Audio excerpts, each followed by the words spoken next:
Dr. Rowe back with us this week, and he's agreed to come on more. So stay tuned. We're going to be doing our live sessions on Mondays, on this Monday, Wednesday, as well as Friday at 10 p.m. Singapore time.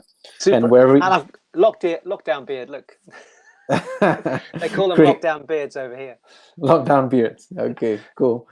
So I think this week what we wanted to talk about is really money management, and across a few different topics. So 3-part series, and today we're going to talk about how do we recognize liabilities that are perhaps sometimes disguised as assets, and this can be applicable to either individuals or people planning for your family, or perhaps even business owners that they think they might be acquiring assets, but whether or not it's really a liability. At the same time, looking at what are our cash flow, because it's so important every month, and in the advice that we hear is that cash flow is king, isn't it?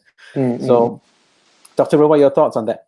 Yeah, if I do a diagram, just before we kicked off, I drew this diagram because I know the plan is to stretch this over 3 calls or 3 lives this week, and then we're going to just share this, aren't we? So, Born Poor, Die Rich, the whole philosophy is understanding everything from your health richness, your wealth richness, your spiritual richness. We're talking about finance at the moment. So this diagram is a really simple example. Now, the I stands for income, the E stands for expenses, the A stands for assets, and the L stands for liability. So we are going to jump into these over the next few lives. And what you don't hear people talk about a lot is the outer edge here. And I've created a circle to show that it can move. And the idea is that we want to move into the future in a healthy way. So this is cash flow forecasting, not necessarily cash flow calculation that we might do on a property deal, but cash flow forecasting into the future. Because that's and I think probably that will be a good subject for you and I to cover on Friday, I think, once we've done the inner circle first. What do you think, Daniel? I think so. So, I mean, for those of you who are tuning in, stay tuned. You don't want to miss this very important series that we're going to do, because just one thing that you might pick up from this could, if you remember, those of you who are joining us on the earlier sessions, Absolutely, could just massively change the trajectory of how you see your finances, plan your cash flow. It's just going to be an amazing one. Yeah. So if I fold this in half, maybe we can sort of do this, because this is live, everybody. So we're literally doing this from our knowledge of everything that we do at the moment.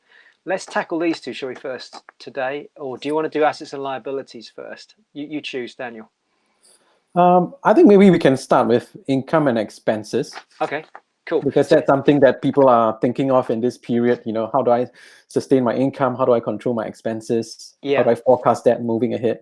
So what we'll do is to help you break this down and not confuse you too much, let's separate this half then, and let's focus on this. So I'll roll into it and explain that for a lot of people there is this obsession when we're younger is we're going to get good education, work hard in a job, then own a property in the future, own a home, and then eventually at some point retire and have a fairly comfortable life. Well, that all falls into this diagram here, but they are very distinctly different. The whole thing about getting a good job, we're talking about being over here in the income section. But when somebody talks to me about, and in the future I'm going to retire and I'm going to have a home, that's not about here. Now we're across on assets. So we'll come back and go into more detail on this, but essentially when we talk about income and expenses, that is what's coming in and out on a daily, weekly, monthly basis into your household, whereas assets and liabilities are the things that you're going to build over time that have value, and the things over time that cost you as well. So do you want to start with income, Daniel?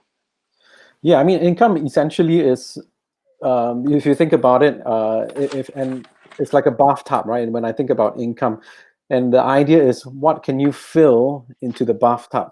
And very traditionally, people fill it with a salary. So you work and you exchange time, your knowledge. You add value to whatever company you're working for. At a certain fixed date of the month, they're going to pay you a salary. And for many people, that is that one stream of income.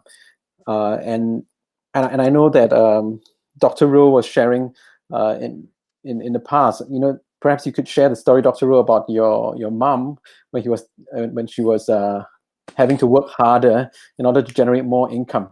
How did she actually do that? So what happened was, and I just got your diagram here. So this is a very good point you've raised, Daniel. This is the bathtub. So in our household, we had two incomes. So essentially, when I grew up, my father originally came from Sri Lanka, and this is a very typical thing for most families. I think you just give us a good analogy there. There was two households coming in, creating two incomes. And very traditionally, that if one of those taps coming in stops, i.e., usually when there's a child in the family, the lady, for example, the mum stops working, that stops the income coming in. And Right. for a period, unless they go back, of course, to work. What happened in the case of my family is that my father passed away, and it's not something that any of us can predict. So we lost completely one income. But what didn't stop was the outgoings. So where Absolutely. you have a leak in the bath, that bath was still leaking. My mum still had to provide the same financial input, but on one tap. But there was three mouths to feed and the same household bills, Yeah. which is where we talk about expenses. Absolutely. And I think I mean, sorry to hear about your dad's It was a passing. long time ago, so I mean, Yeah. it's become part of my journey now, and I've grown a lot from it, learned a lot from it. This is why I Mm. teach so much. Yeah, and the interesting thing is, life just happens, right? It could be a death of a loved one, or in fact, I know of people who have been made redundant in this season as well. Yeah, So immediately, one tap is turned off as well, or perhaps some of you might be going through a pay cut or pay revision, and then that basically means the tap is tightened and the flow of the water is coming down yeah. slower. So it's less, but that doesn't mean to say that this isn't still coming out over here. Exactly. So sometimes, I'm not sure for those of you working, staying at home, in terms of expenses, are your expenses actually increasing, going up, or is it coming down? And it really depends on your life choices, isn't it? Because some of us in Singapore, you could be ordering lots of food, and what kinds of food do you order, or do you choose to cook? And I love the diagram that you're drawing. If your bathtub has a lot of holes, no matter how fast you're going to pour water into it, especially if there's Clothes. only one tap, then the water is all just going to leak out. Yeah. Yeah, and what I loved when I came over to Singapore, so many times I was over there, was the amount of choice you've got. Clothes shops. I mean, I remember walking past a Gucci store, which wasn't just a store; it was like a whole building. And what I saw in your malls was a lot of this. People were really spending, and Yeah. that's fine as long as there's a massive flow going at the top. And Yeah. for a lot of people, if we compare that with the diagram that we talked about here, that is very much an instant look at where we are right now. It's like, this is my life right now, and I'm bringing in this and I'm spending that. Yeah. With a hope that at some point in the future, this will increase the assets, which we'll talk about later, and then one of the other videos. Yeah. So we have to bring our focus back to this. I think that's the key thing, the message we're trying to get, Daniel. Yes. And can we do two things? Can we increase the top here? In other words, can we put another tap? I'll put Yeah. another tap at the other end of the bath, actually. This is a good idea. So we'll put a tap at the end of the bath, just to illustrate to everybody that tap can represent a business over here. Could be properties that you own. It's at the other end of the bath, which could be another part of the world. It could be online. That could represent an online income. Yeah. What we're doing is we're filling up the bath quicker than we can empty it. That's the first thing we need to be focusing on. Yeah. And I think a lot of times when people think about creating more income, they think about getting another job, right? But Yeah. we only have 24 hours a day. So how many other jobs can you realistically take on? So it's really, I mean, if you haven't read this book, it's the book by Robert Allen, Creating Multiple Sources of Income, Yeah. right? So how could you create more taps coming in? And for those of you out there who are thinking, what is something practical that you can do? You might want to think, check out places like Elance or Fiverr.com, and people are, basically offering a service. It's not about how much you can take in terms of a salary, but how much value you can add. And the more Yeah. value you can add to the world, the more you're going to be able to receive a larger income for that. Actually, on that note, Daniel, this has come to mind. I've got a very good friend of mine back here who you now know because you've come over to the UK so many times. His name's Harminder. That's right. He and his business partner just did some research recently, and they have created a list of over 300 different ways that people can make money online, particularly in this period in COVID. Maybe you and I could persuade him to come onto a live with us in the coming weeks and do a Yeah. little snapshot of that, possibly for the Singaporeans watching, and those That of would you be that are great. Yeah. watching from Asia, Hong Kong, whatever. Absolutely, that would be great. Yeah, Because so I mean, this, you're right, and I've drawn one there, but the reality is it could be several, and it doesn't have to be where you live. This is the thing: the geography of wealth now isn't about where you live. The geography of wealth is global. So the yeah. minute you remove your significance and your emotional attachment to where you earn the money, you can generate an income anywhere you want. That's right. And I mean, I personally have used Fiverr before to design logos, edit Yeah, videos like these, and there are tons of people doing voiceovers, and you never know, what you can actually do. So I think one big thing is, especially if people are thinking about cash flow, how do I even, I have the next few months, and I'm not sure when the next tap is going to come in. Instead of being paralyzed in fear, one big thing to do is then to take action. Write down as many qualities. And I think the important thing is to be focused on the process, and it does take time to build. But the people in Fiverr who are, the top contributors with the most number of peer ratings, they don't just earn $5 for the service, but they start to charge premium services, for either a quick turnaround or you want additional services. yeah. So yeah, it's pretty amazing. And what Daniel's talking about here is these multiple streams. So think of it as this. Let's go back to our quadrant. There's our original I, which is our job. But then if you could get an I2, an I3, I4, and in fact, aim for I cubed. If you can go I cubed, you've got your primary income. You've then got maybe an asset-based income. We'll talk about assets a bit later on in the week. An asset-based income is an income that's based off a business that owns assets that produce a passive income. Your classic example, commercial real estate, residential real estate, the buy-to-let rental market, that's an asset-based income. So that could be your I squared, and then your I cubed could be an online type business, for example, where, as Daniel's saying, you might be able to use services online, provide services online, use a white label product which you've created and then you sell through Amazon, for example. But our Yeah. objective is to get to that I cubed or more so that we can start filling up the bath with more fluid. Now, we're going to get to the bottom in just a minute before we finish today's call, but that's the primary focus. Mm-hmm.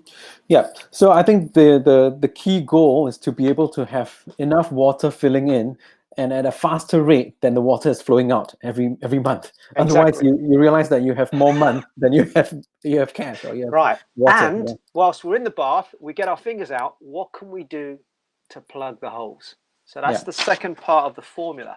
We want to go I cubed at the top and we want to kind of square root the bottom and try and reduce it. That's right.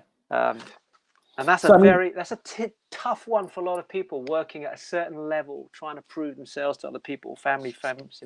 Yeah. We have a phrase back here called "owe it all and show it all." In other words, you show it all to everybody. Look at all the bling I've got, but I also owe it all as well because it's going out every single month.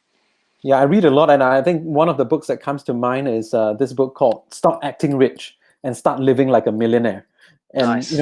on one hand, you're like, "Oh, what does that mean? How does a millionaire live?" And research has shown that millionaires actually live in the most modest of homes. Guess what brand watch they actually wear? It's Seiko. So I always joke with my friends who might wear Rolexes. I say, I have a millionaire's watch, and they're like, "What? It's a Seiko. Look."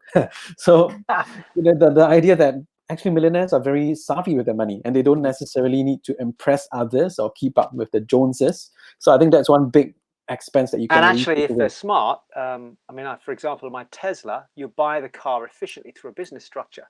So you can make some of the things that you buy for yourself tax efficient. But that's another conversation for another day as well. That's the next level Next of level, yeah, right. yes. So we're cubing our income and we're square rooting our expenses. We want to bring our expenses down and expand this, which takes me to the Daniel diagram, which is the bath. What can we stop here? What can we reduce? That doesn't mean to say you get rid of your kids, by the way. Yeah, I know, I'll get rid of one of my kids. But what can I do to reduce? Have I got unnecessary expenses that I may be buying things that I don't need to at the moment, so that I can start to see? Because remember, the objective, and maybe we should be honest and explain what the big picture here is for everybody, is our objective is if we can fill up the bath on this side, there will be an overflow. And that overflow will allow us to start buying assets over here. But all the time the bath is draining, we're not going to have enough overflow to fill into there. Absolutely. And I know, Dr. Ro, we have you for a short time today. So, just before we round up, perhaps, what are some practical takeaways, in terms of reducing expenses? I think I can think of one of which is Go ahead. think of what are some of the services in your home that you can reduce. For example, I had a friend who realized that he was ordering newspapers, but actually nobody's reading them. So if he cut that, it's like maybe $50 or $70 a year. In Singapore, for those of you who haven't optimized your electricity bill because we've just privatized, Yeah. it's going to be a massive saving. By the way, you save a lot of money every month just by that simple switch. So do that if you haven't already. That's very good. I mean, three things then. So one is Daniel's talked about utility bills. I think is a huge one because there's opportunities there. Certainly in this country at the moment, that's been swinging a lot with COVID, particularly through this period, this season, as you call it. I love it. We're going through an empowering season. If we can come through this season, we get to another season, everything will change for us. Number two, interest rates. If you've got any type of borrowing at the moment, maybe you could step back a little bit, look at all your cost of borrowing. So we're now going across to what we'll cover on our next session, which will be liabilities. Have you got liabilities that are being borrowed at a rate which could be reduced? Can you go back and renegotiate that? Is it possible to consolidate them into a lower cost of borrowing? That's a potential for you there. And then you talked about utility bills as there as well. I think the other thing is, have you got any expenses that are unnecessary? So for example, I know people that have stopped their TV, you mentioned it in the last call that we had, or change from a high costly monthly Sky or whatever you use, one of the high, maybe coming down to a smaller cost there, reducing some of your subscriptions. Are you a member of clubs and things because of a status symbol? Actually, I haven't been to that for the last 6 months. That magazine that I'm subscribed to, I don't really read it. There's lots of little things that's, if you smoke, what if you reduce smoking? What if you stopped going out as much? Instead of having 3 outdoor meals, takeaways, you reduce it down to 2 or 1 a week. Everything compounds to create a bigger saving. Yeah, and I love that. So I think for those of you who perhaps don't even know how much expenses you're spending every month, a good first step after watching this video, because we want to make it practical for you to take away as well, is to just write down, list down, and for maybe 1 month or 2 month, track your expenses down to each dollar, down to each cent, and then you can be able to have a sense of, okay, maybe I spend this much on groceries, this much on utilities, and I think just having that clarity would massively be able to help you plug certain gaps here and there. And actually, if you do all these exercises we recommend, then as you put questions into Daniel, through Born Poor Die Rich, we can always come back and address these later on as a live. Yeah, absolutely. Fantastic. Great. So I think we're gonna, just as we round up, today we covered cash flow forecasting and planning. So the income and expenses, you basically want to cube, and you want to square root your expenses. On Wednesday, we're going to go into the next half of the circle, which is assets and liabilities. And on Friday, I think that's where it all comes together, where we want to discuss how cash flow really is king, how we want to be able to plan for our cash flow as well. So cool. In the meantime, make sure you subscribe to our YouTube channel. Head to our website, Spread the word. Spread the word as well, so that more people will be able to benefit from this. We really want to help as many people, especially at this moment in time. All right. So take care, everyone. Stay safe, and see you on Wednesday at 10 p.m. Bye.